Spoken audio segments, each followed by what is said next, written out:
Welcome to FitHer, where strong women share real stories, expert insight, and bold truths about health, fitness, and living fully. Because your journey matters. Now let's get to it today. I'm Kristen Hislop, your host, the FitHer Forward podcast. Today, I'm super excited to have Amelia with us. She actually is our social media guru for the Delightful Run for Women, and an extremely important role in this day and age. But we're not really going to talk about that today. We are going to talk about, her health journey and fitness journey, which is ongoing, as we all are. But, as everybody does, there's lots of twists and turns along the way. So let's get started with, you're a fitness fiend. Very much. How'd you get started? When did you start being active and really embracing that lifestyle? As a child, my mother enrolled me in dance as a little girl. I had a foundation in ballet, which helped me get into fitness. It realized I was good at athletics, particularly jumping.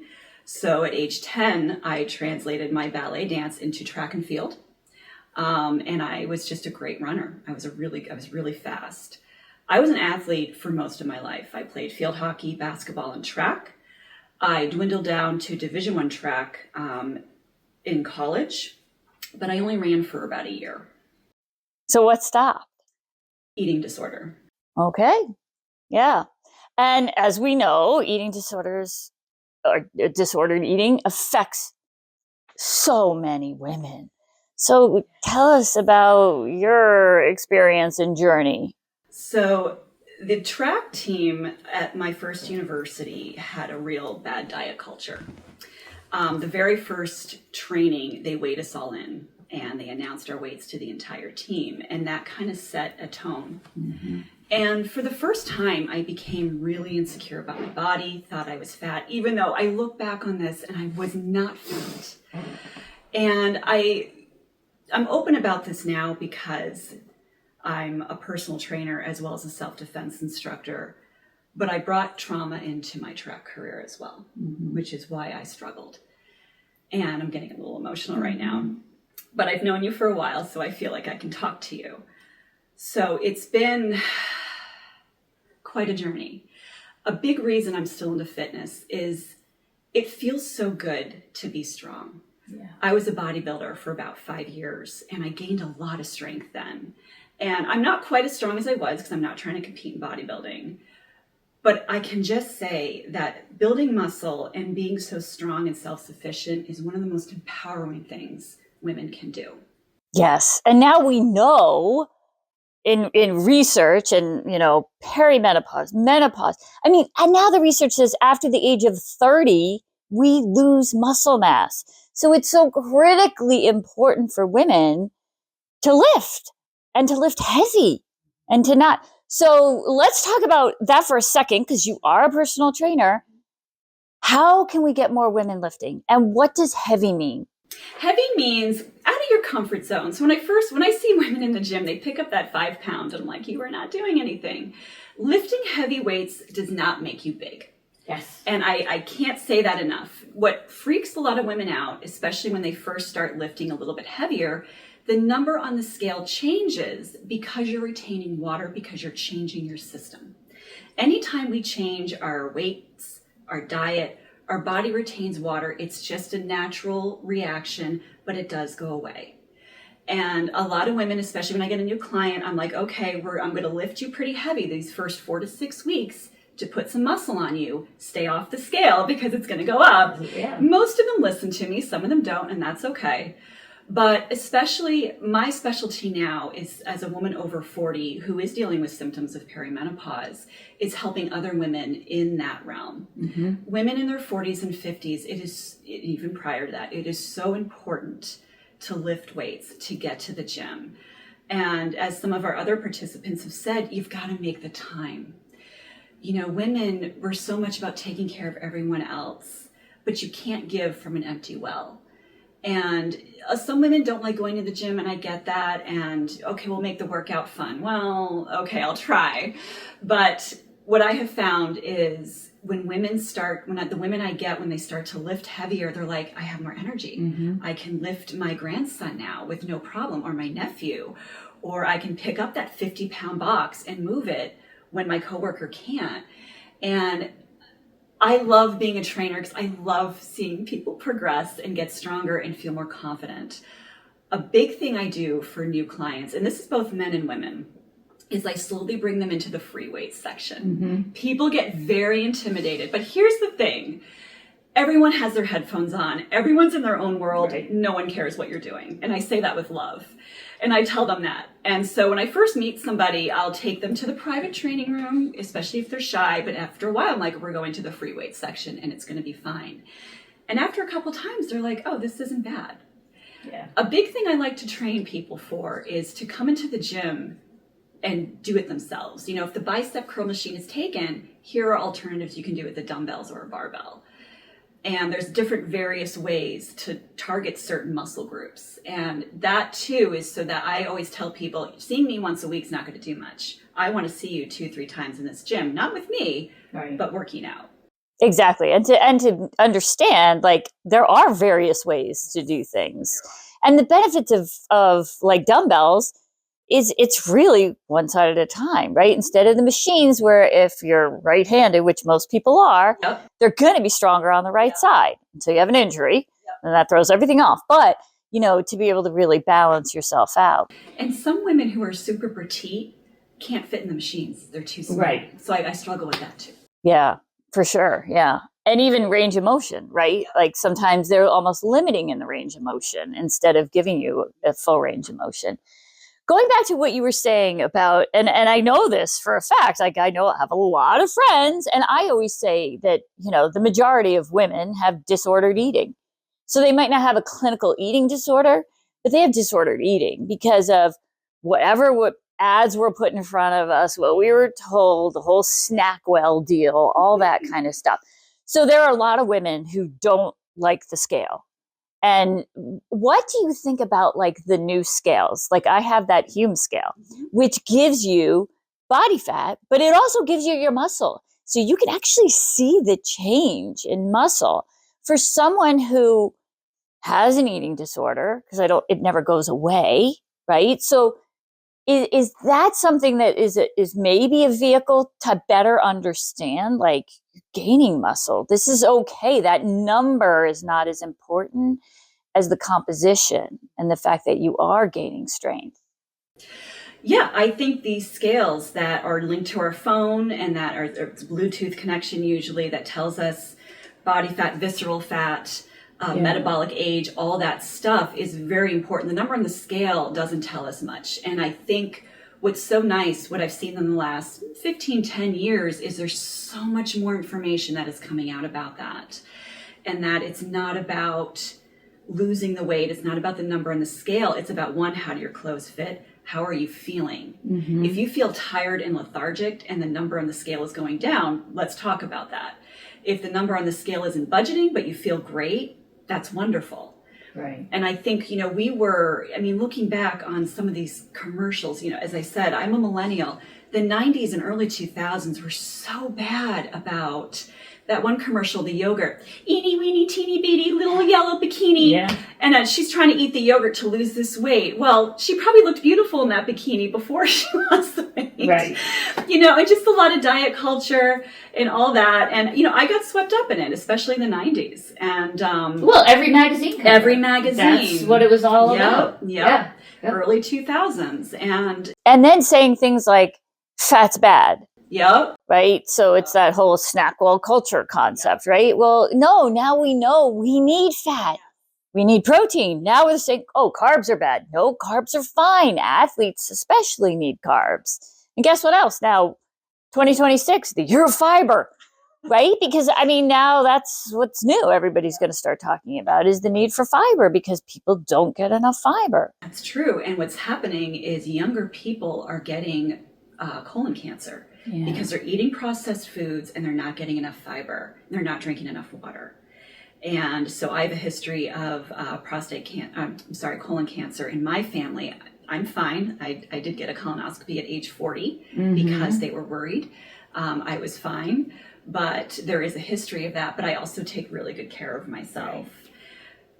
Yeah, and that makes a huge difference. Let's talk a little bit going back. You talked a little bit about high school and into track. Let's go career-wise where you were, because you were a model, you were on TV. Like, let's talk about that and that impact on your health and your health journey. So, I got into modeling in college at age 19. And I was an athlete. And then as I got into the later years of college, when track didn't work out, I actually became very thin. I became size 0. I pursued modeling, for a number of years. The industry has changed significantly for the better. I still get emails for casting calls of that typical, we want 5'9" and up, size 0 to 2. I'm like, all right, well, I was never that tall. But it has opened up. And what I've seen too is, as far as modeling / influencer culture, I see in my algorithm, I see a lot of these women in their 40s and 50s are taking really good care of themselves. Mm-hmm. And I'm seeing more models who are different sizes, different shapes, different skin texture, and it's so refreshing. Yeah. And there's been a number of, higher name models that have kind of paved the way for that, which I think is wonderful. As far as my career in TV, I felt like there was pressure to stay thin as well. In fact, there was one time I saw myself on the air in my first job, and I had gotten down, I was 5'7", I'd gotten down to about 115 pounds at my skinniest. I saw myself on camera and I was like, yeah, I look sick. Like, even I was like, oh, I look really thin. But I didn't think much of it. Again, I was younger, I was in my 20s, so everything was okay-ish. Well, you're still feeling okay. I was feeling because okay. You're young, and your body can adapt to that awfulness that you were doing to it, right? But which is another thing I think is hard for younger women to understand in high school and college, when a lot of times you're around all that pressure of people either putting you on a scale for athletics, or you're eating with teammates who are not eating at all. Or who has the best abs. That's the big one. Our assistant coach lined us up and told us who had the best abs. Wow. Which is absolutely nothing. Well, it has some to do with working out, but so much to do with genetics. There are some people who are just built to have abs, and some people who they have abs. They're incredibly strong. You just will never see them. Yep. Ooh. Yep. That's a challenging one to get by. It's a challenge one. Yep. I was not picked as the best abs, even though I was still pretty fit and young. And so after that, I really kind of gave up as an athlete for a couple of years. I didn't think I was a good athlete, and I became really thin. Right. Right. Which is, and that then it's like doing that disservice to your body, because you're not building muscle. You're not eating well, so your bones are not getting the fuel that they need. And so from your experience, how do we impart that information to the young women in our community who still see that stuff? It's better, like you said, but they still feel the pressure. And especially talking in the running world, you see the young girls who, some of them are very light. And so, yeah, they're fast. They're also young. And so they're fast, and they don't know like how much it can hurt. And so they just go to the point it really hurts, and they're going really, really fast. But we don't want them going down that path of trying to stay there and stay a certain size. Like, you've got to allow your body to develop for your future health. What can we do? I think just more education. It's a big reason why I became a trainer, because women, not just in their 20s, women older too, we all struggle with that. There's still that message that is so ingrained in us. And that it is, as I said, the number on the scale does not tell you everything. There are certain diets now that are trending that are no carb, but as we both know, that is not good for you. And the thing with diet and exercise, it's not a one size fits all. Right. It can depend on your athletic background, genetics, other health issues. And so when it comes to, I tried the South Beach diet and it didn't work. Well, yeah, because it probably wasn't designed for you. Right, exactly. Well, and sadly, so many diets were designed for men. Yep. And male metabolism and tested on men, because we can't test women because they have a period and we don't want to have to deal with changing hormones. So yeah, when you look at that and you say, oh, well, go keto, because keto, no, it doesn't work for women. And yet you'll have women who say, well, it works for me. Well, yeah, because you're an outlier and that's fine. And it's an N of one is what's, best is really to know your own body. And now there's nutrition around our cycle. Our bodies, right before we get our period, our bodies need 200 extra calories a day because it's working to shed that lining. And so when we get those cravings, it's perfectly normal. Do I grab a donut sometimes instead of maybe have a little extra sweet potatoes? Sometimes. But for me, it's about balance too, not deprivation. Exactly. And I think that's important, right? I always said that to my boys is I'm not saying any food's off the table, but it's like some stuff we have in moderation and some stuff you can have as much as you want, right? Because we got to keep that balance and keep it in a healthy way. You have a running history. I do. Let's talk more about that, right? So you were in track, a Division I athlete. Very often when we have the training challenge, we have women who did not want to do the high school mile, right? So that's not you. How'd you get involved with Run for Women? A variety of reasons. So when I first came to Albany in 2010, I was still working in TV. I was also still very underweight. And my coworkers were like, we're all going to do the Run for Women. And I was like, what's that? It's a 5K. I had never done a 5K. I had no idea what my time was going to be. And so I ran it. Walked it. I did okay. I ran over probably a 30-minute run. But after the run, this might be TMI, but after you run, you can have a big movement in the bathroom, which is totally normal. Yeah. And the first 2 years I did the Run for Women, I had that happen and I got a massive headache after the run. And I felt really sick and drained. And I was like, something's wrong here. And so going into 2012, 2013, I got into triathlons, and that's when I met you. You taught me a lot about what to fuel before a race, how to fuel during the week, how to fuel before and after a workout. And that was the beginning of like, okay, I'm starting to get this now. And because when I first came to Albany, I was really sick. I had some issues. And so I was trying to not only get my mental health better, but my physical health as well, which is very intertwined. And then with the Run for Women, you needed mentors for the training challenge. And I was like, that sounds kind of fun. And that too got me involved. And again, I learned even more about fitness and nutrition and how to fuel the body properly. Mm-hmm. And then that kind of motivated me into getting to bodybuilding because I was like, okay, now I get it more. I get the muscle and nutrition and how much calories you take in depends on how big you get. And so I did that for a number of years. And then COVID kind of ruined that as well. Yeah. But that's okay. I don't think it was the sport for me, and that's all right. I enjoyed it for the couple of years, but it helped me gain an intense amount of knowledge, not only for my clients, for myself, and a message to other people out there, especially women who don't want to eat, who are like, well, I don't want to get big. You're not going to get big. You're not eating. It's so hard to get big. It's very hard. It's ridiculous. Unless you're taking testosterone and you're eating 10,000 calories a day, you are not going to get big. I promise you that. And I think that's a common misconception. Yes. And it's something, especially with a new client. I have a young client right now. She's Gen Z, but she also came to me with an eating disorder. Mm-hmm. And she's still trying to unravel that. And I'm like, she's actually the same name as me. I'm like, you've got to get more protein. She's like, okay.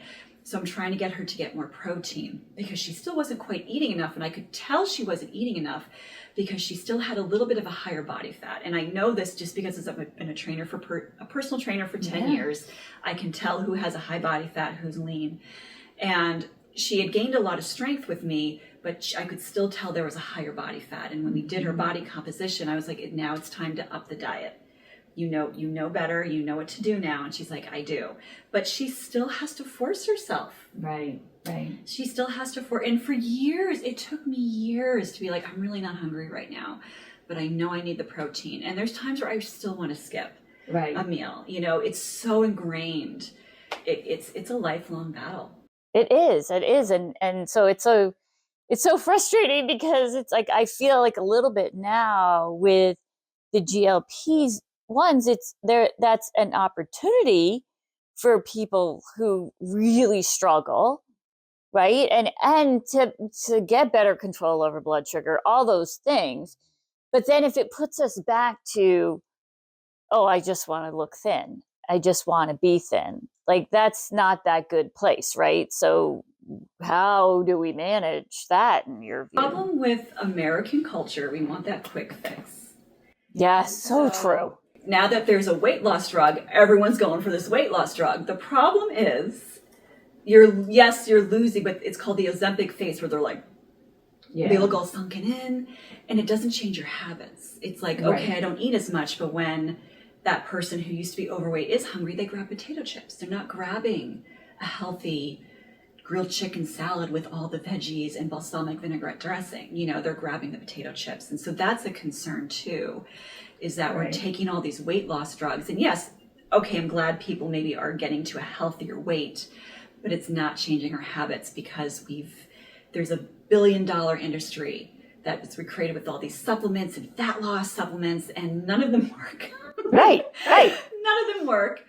Well, if they did, then everybody would be on it, right? So it's like, okay, so, but you said something earlier that I think is like of course, I would love to see every woman, and let's just go with the capital region. I'd like the United States, but let's just go with the capital region participating in the Run for Women, right? Like, you need to be in a wheelchair, you need crutches, whatever. We will help accommodate you to be in that.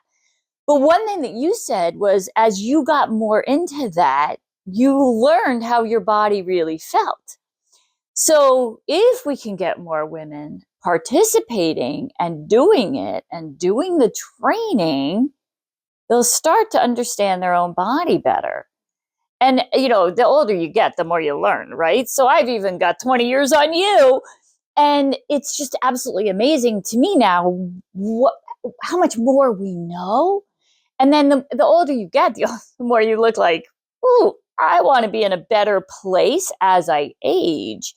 So to me, it's like, gosh, if we could really just get women more aware of their own bodies, how much further along would we be, right? To know, like, wow, that doesn't feel right, and I don't feel good, and I feel better if I do this and I'm active, or I do feel better if I can lift some weights and I feel stronger, or when I eat this, I feel better. And to really understand that, right? And to see and to know and to regain hunger cues, right? Because I think in an eating disorder, I don't ever get hungry. I love food. I love eating. And I grew up in a household where my mother was like prepared absolutely crazy balanced meals, made our lunches, made our breakfast every day. We never went out to eat. We didn't have a lot of that. And special times we would get like soda or processed food, and we had ring dings every once in a while, and I devoured them. But that probably put me in a good stead, but I was part of the Clean Plate Club. And I on purpose didn't do that with my boys, because I would just eat whatever was on the plate, even when I wasn't hungry, because I wanted to be part of the Clean Plate Club. And that was something that we did. You didn't get up from the dinner table until you had finished your meal. But my boys, like, they will stop eating. They're like, I'm full. I'm like, okay, well, we'll pack it up and you'll finish it later, because I know you will. But I think maybe exercise is a good way for women to get there, where they can really... I think exercise in the community, the sense of community. I think the training challenge is not just about getting to know yourself on a physical health level, but when women come together and support each other, it changes a lot. And it gives women self-confidence, self-esteem, and a motivation to not only take better care of themselves, but to understand that it's not just, okay, the number on the scale changes or you're feeling better. But I think that sense of community can really help a lot of people.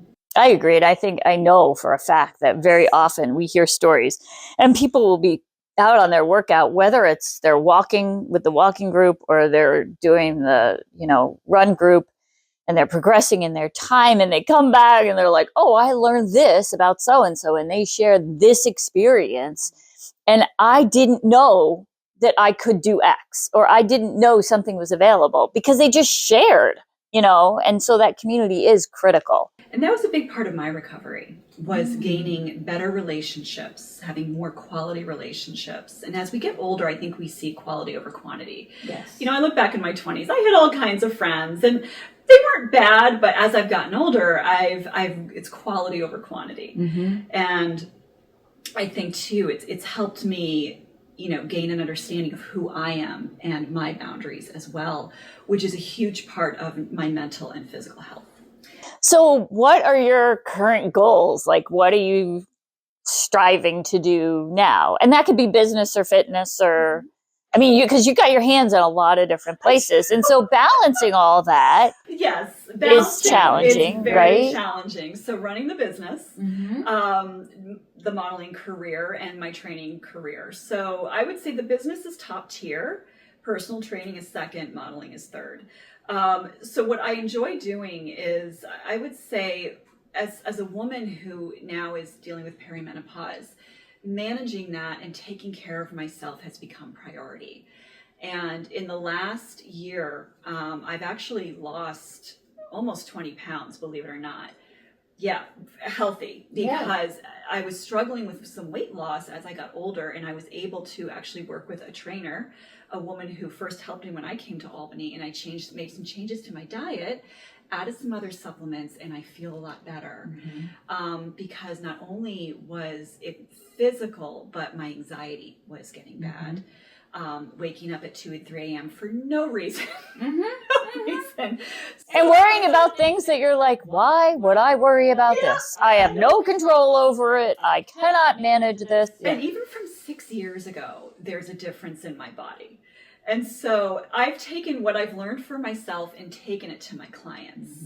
And even, telling them certain people to follow online, that certain women, doctors that we're talking about perimenopause, because this is a huge thing that we go through. Well, and I also think that it's like, my mother never talked about it. And she didn't have hot flashes until I went to college, because in our family, we go through menopause late, or perimenopause late. So again, it's so individual.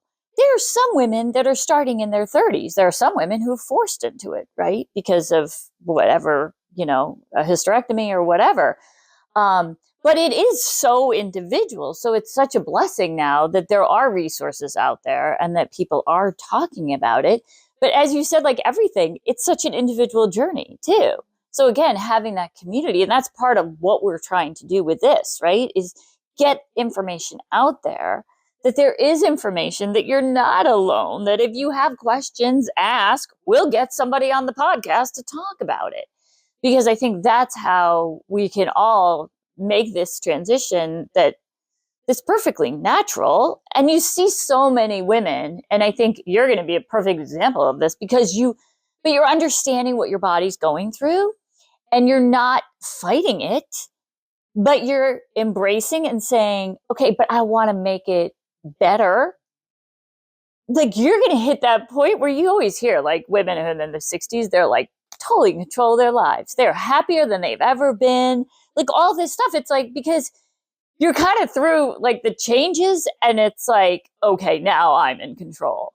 But if you can be in control while you're going through that totally normal, natural changes, then wow, how much better can you be? And I do feel like, and the soapbox I die on is that exercise, the community that we have, an empowering event like the Run for Women, is a way to get women to understand and take control. And we talked a little bit about this before we even started recording, of like how being involved in this kind of stuff in the fitness world does lead to other things. And you become more empowered and confident and like, I can do this. And look at where you've gone.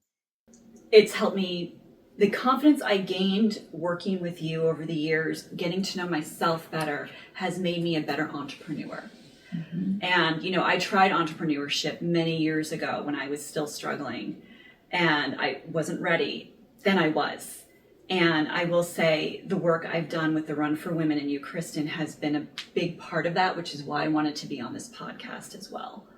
Yeah, well, that's super. I mean, I love that. I have this whole thing, and we're going longer today for just a little bit because I do think that there's this opportunity that, like I've met so many people through those, learn to try programs and then swim clinics and there's like, the more we can reach out and pull people into the fold, we've seen so many incredible transformations.